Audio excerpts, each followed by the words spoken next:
Hello, I'm Jim Burnett of NASA's Lewis Research Center in Cleveland, Ohio.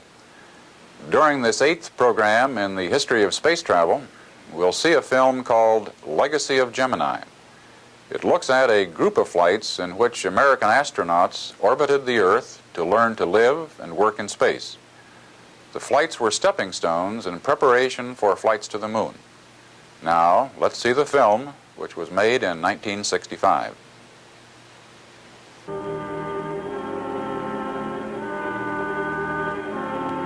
This is Saturn V, the rocket that will send 3 Americans toward the moon in Project Apollo. But this historic journey cannot be attempted without knowledge. Knowledge based on experience. For the United States, experience came by seeking answers to certain basic questions. Could a human being withstand an 8-day flight to the moon and back? Could a man control the movements of his spacecraft, rendezvous and dock with another vehicle orbiting the moon? Could he leave the protective cover of his spacecraft and perform useful work in space? Could he function effectively as an experimenter and use spaceflight to advance human knowledge? Could the Apollo spacecraft be guided and controlled during re-entry into the Earth's atmosphere so it could make precision landings any place on Earth?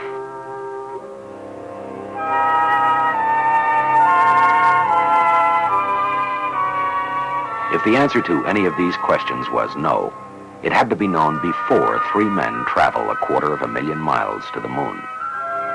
And so in 1961, the Gemini program came into being as the necessary prelude to Apollo. This is the story of Gemini and its legacy to spaceflight.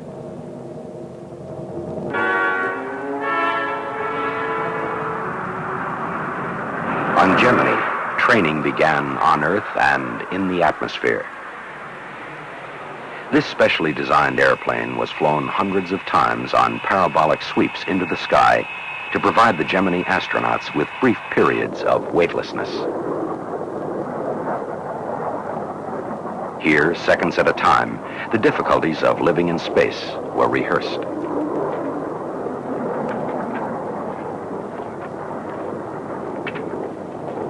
Working under zero gravity, the Gemini astronauts gained experience with the equipment and techniques they would soon take into space.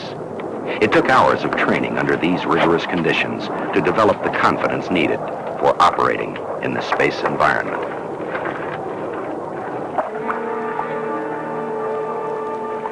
The Gemini astronauts took their equipment underwater.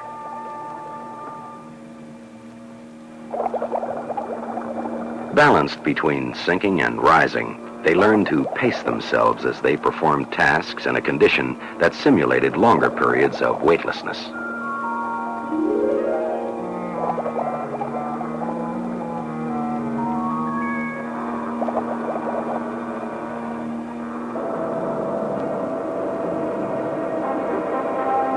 In the translation and docking simulator, they got the feel of maneuvering their spacecraft into position for docking with another vehicle.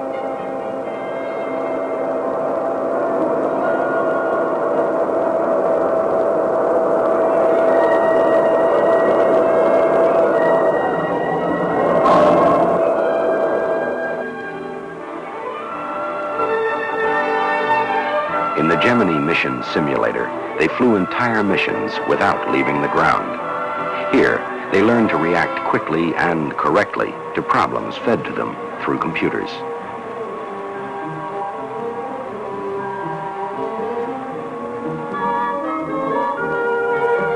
The Gemini astronauts exposed themselves to the stresses of the space environment. They trained for emergencies, learning how to react if things did not go exactly according to plan. Parachute training, in case they were forced to eject from their spacecraft.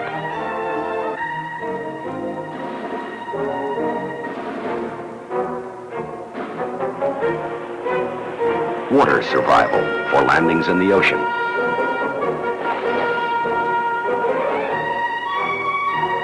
Survival in desert and jungle.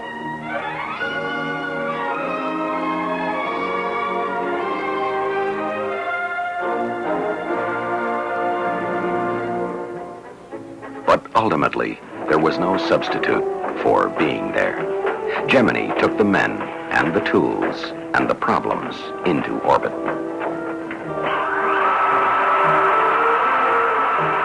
In the 18 months between March 1965 and November 1966, 10 manned missions were launched from Cape Kennedy. 16 astronauts journeyed to their spacecraft on Launch Pad 19.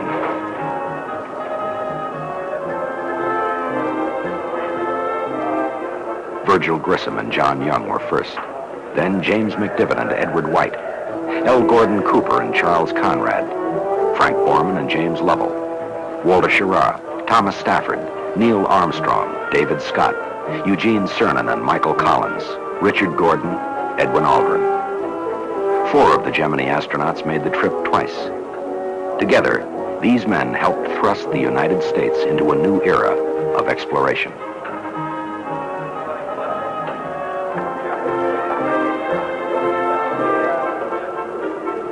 Gemini was a single concept with a number of assignments. It was, in a sense, one launch, one flight, one recovery.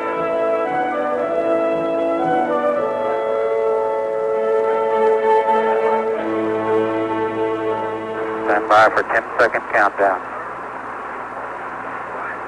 10, 9, 8, 7, 6, 5, 4, 3, 2, 1. Ignition.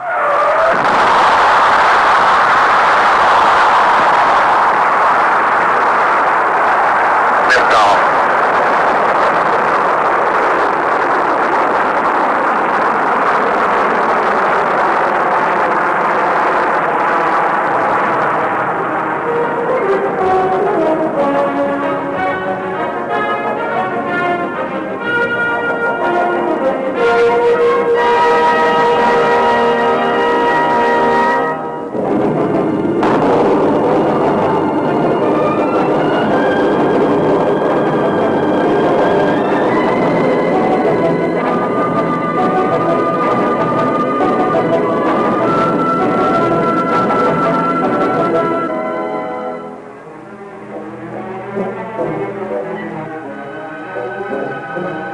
Space is infinite.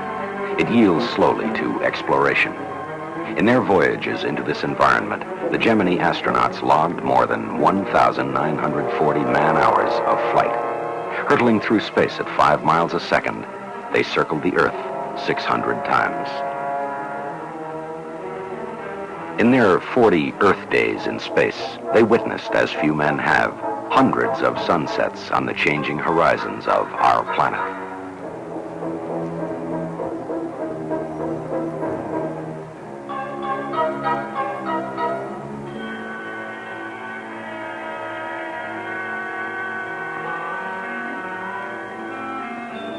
Sweeping over continents in a matter of minutes, they gained a new perspective of Earth.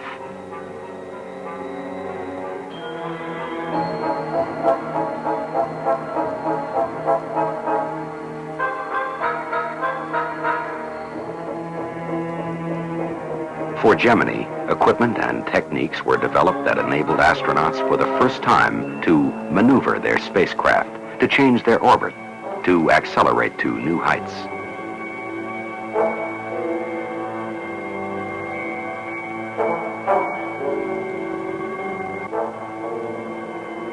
The first Gemini maneuvers were basic, flying formation with the spent second stage of the Titan II rocket.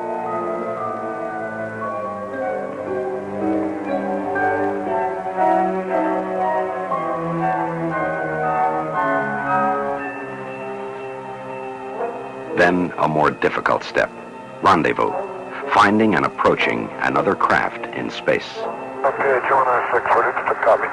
Okay, P8, 06, 3500. Pass at Hawaii, Rev 4. The first target for rendezvous was another manned spacecraft. Gemini 6 approached within 1 foot of Gemini 7. Rendezvous, a major landmark in the history of manned flight. Aboard Gemini 7, astronaut Borman prepares to take motion pictures of Gemini 6 as the two spacecraft begin their station-keeping exercise. And we have LOS also. Both vehicles at Hawaii.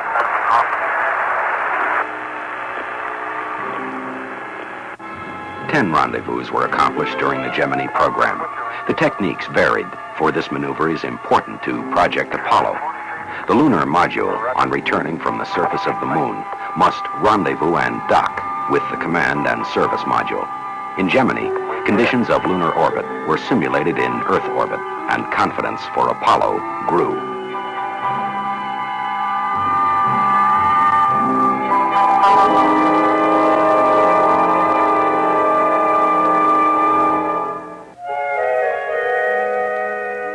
On 4 of the Gemini missions, the rendezvous target was the Agena space vehicle. During the program, the Gemini astronauts located and docked with the Agenas 9 times, developing experience and confidence in this important maneuver. This experience is vital to the lunar mission, for the Apollo astronauts will dock twice on their journey from the Earth to the Moon and back.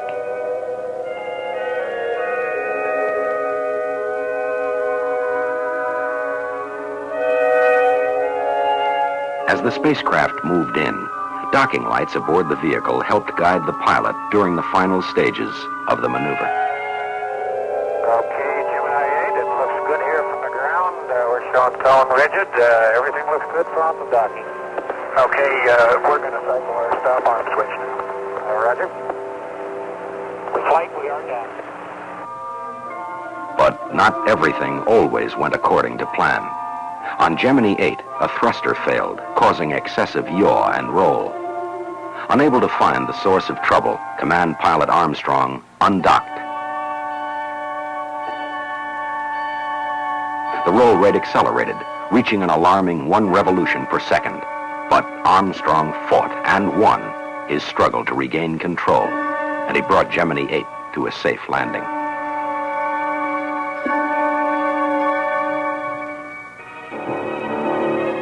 On Gemini 9, when an Atlas rocket failed to place the Agena into orbit, a substitute docking target was launched. Trouble developed on the new target when its shroud failed to separate, leaving what the astronauts quickly named the Angry Alligator. Gemini 9, Hawaii. How are you? I've got a weird-looking machine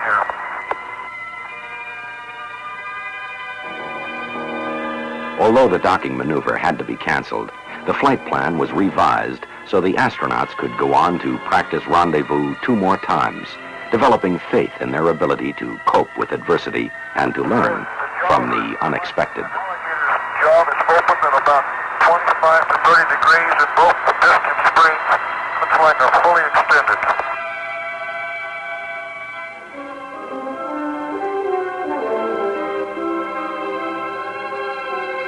On 2 missions, the Gemini astronauts actually assembled a new spacecraft in orbit, the combined Agena and Gemini. After docking, they commanded the Agena to restart its own rocket engine.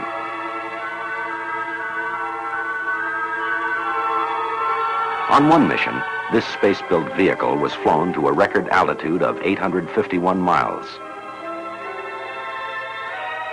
From their vantage point in space, the astronauts had a spectacular view of our planet.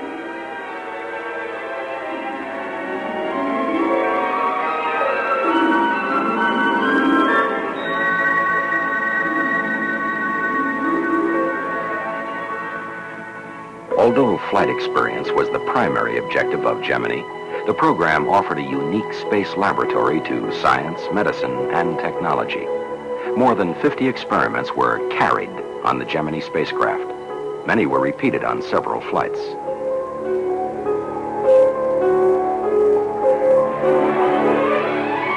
One experiment was photography of the Earth.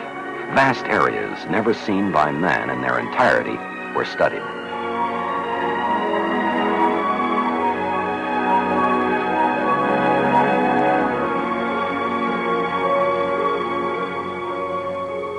More than 2,000 photographs were taken from space during the Gemini program. These pictures are being used to correct maps and to provide oceanographers, geologists, and geographers with new information about the Earth.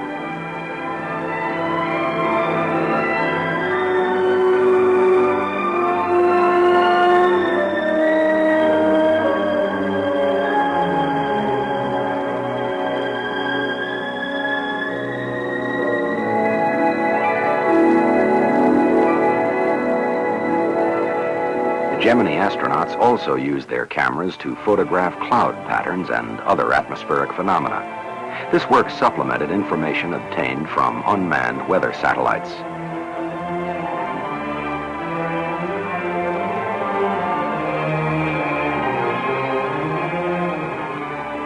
Hundreds of high-resolution photographs were made to provide new knowledge about the weather of the world.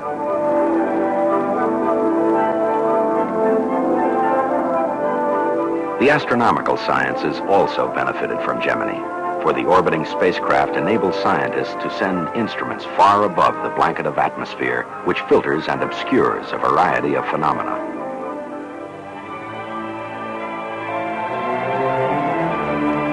On Gemini 12, an eclipse of the sun was photographed for the first time from space.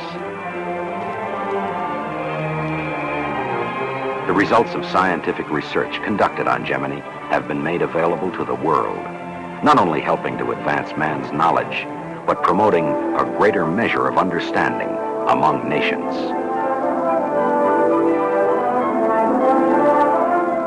Three of the manned Gemini missions were flown to investigate the problems of long-duration spaceflight. Gemini 4 was a 4-day mission. Gemini 5, 8 days. On Gemini 7, astronauts Lovell and Borman spent 2 weightless weeks in space.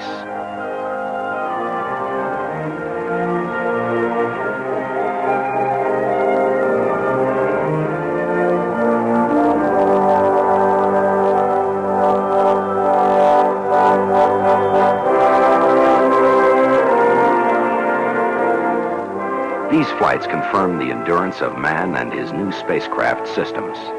They showed that an astronaut can live in space longer than is required for a round trip to the moon, and thus paved the way for Project Apollo.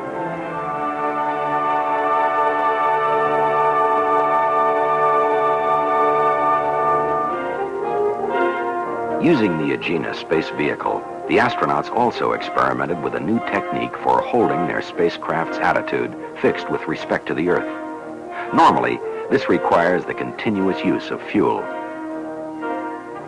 Gina's just about horizontal with us right now, and what we're going to do is put in a very small thrust. But on 2 missions, a Dacron tether was attached between the spacecraft and the Gemini.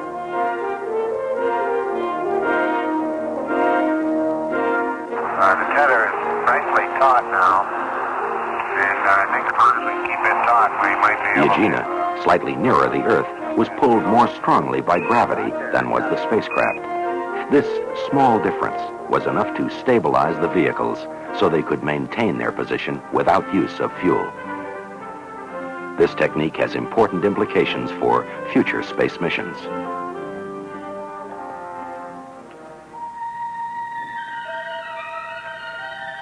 Perhaps the most spectacular experiment of the Gemini program was extravehicular activity. Astronaut Ed White made the first American walk in space. Spurts of gas from White's handheld maneuvering device thrust him in the desired direction. Are you ready for Capcom? That's right, Capcom. The floating object in the foreground is the astronaut's overglove, left behind in the spacecraft. I've exhausted the fuel now, but I was able to maneuver myself outside the spacecraft back. I maneuvered right up back on the back of the adapter. Took the back Jim, came back into his view. The only thing I wish is I had more. This is the greatest experience I've just remembered. In contrast to Ed White's successful 20-minute walk in space, the next 3 men to venture outside their spacecraft encountered unexpected difficulties. Although some useful work was accomplished, including on one mission, the historic retrieval of a scientific experiment left behind on an earlier flight, workloads were higher than anticipated. The astronauts had trouble stabilizing themselves outside the spacecraft. All 3 walks had to be terminated early. Yeah, let me hang on to you. I gotta rest here a minute, though. Okay. Yeah, I'm pooped. How much tether you got up? Oh, I'm hanging on to you right now. You want me to hang on The to you? difficulties encountered on these missions posed profound problems for future space exploration. I'm hanging on to you right now, tight. Don't have any help. Well, let's go get that tether. Let me have some tether out. Oh, okay. I'm ready to let you go.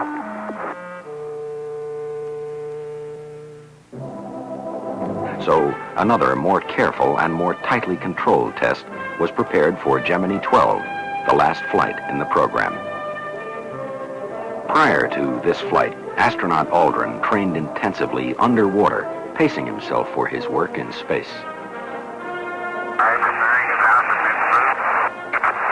Okay, good. All right, let me open it.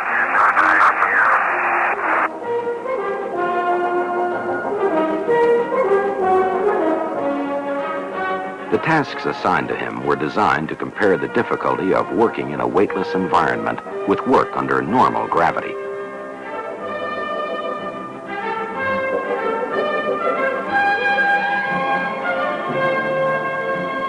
On Gemini 12, the problem of excess workload was overcome by frequent rest periods and the use of improved body positioning restraints, such as waist tethers, handholds, and foot restraints. Sounds good. I'm going to take the Velcro off. Extravehicular activity has important applications to the lunar mission. Apollo astronauts will leave their vehicle and install scientific equipment and collect samples on the surface of the moon. This requires experience working in pressure suits and performing tasks in the near vacuum of space.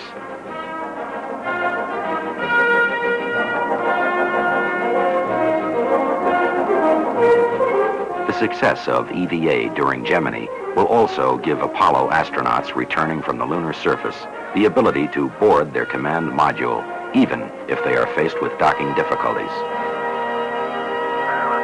think maybe I'll move this tether out to the other ring. That looks a little better. Gemini provided more than 12 hours of experience in extravehicular activity. The training, the caution, the slow accumulation of facts paid off.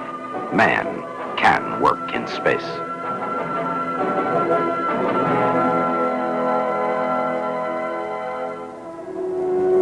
On all Gemini missions, a major objective was to develop re-entry flight path and landing control, so the spacecraft could land at a specific place on Earth.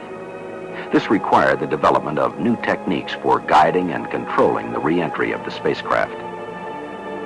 This is the view from the spacecraft window as Gemini re-entered the Earth's atmosphere. Glowing particles boiled off the protective heat shield to leave an incandescent wake.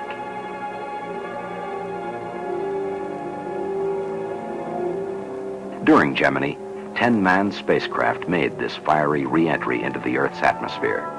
Gemini 12 was the last.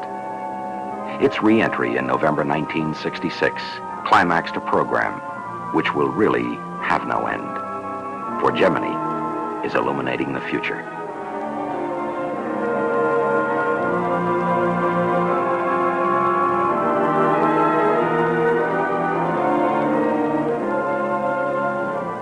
Of first importance is the fact that Gemini sent more men into space and kept them there longer.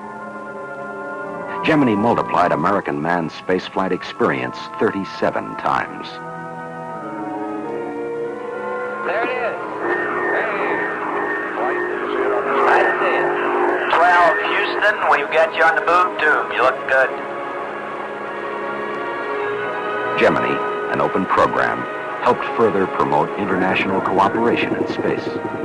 People in other nations not only witnessed Gemini as it happened, but also helped accomplish the program's objectives, showing again the necessity for international cooperation in the peaceful exploration of space.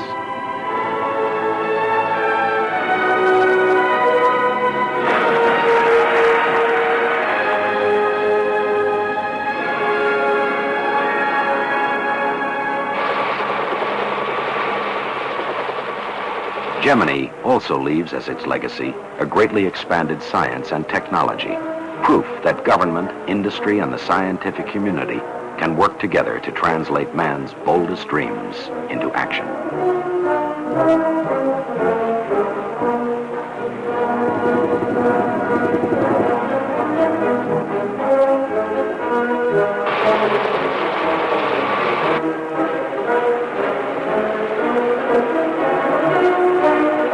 In the front ranks of the bearers of Gemini's legacy are the astronauts themselves.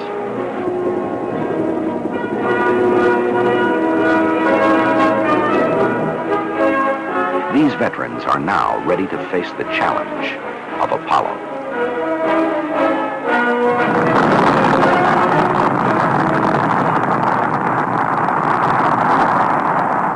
Apollo, with its new questions, new problems, and longer, more difficult voyages. But after Gemini, one question no longer need be asked. Now, we know it can be done.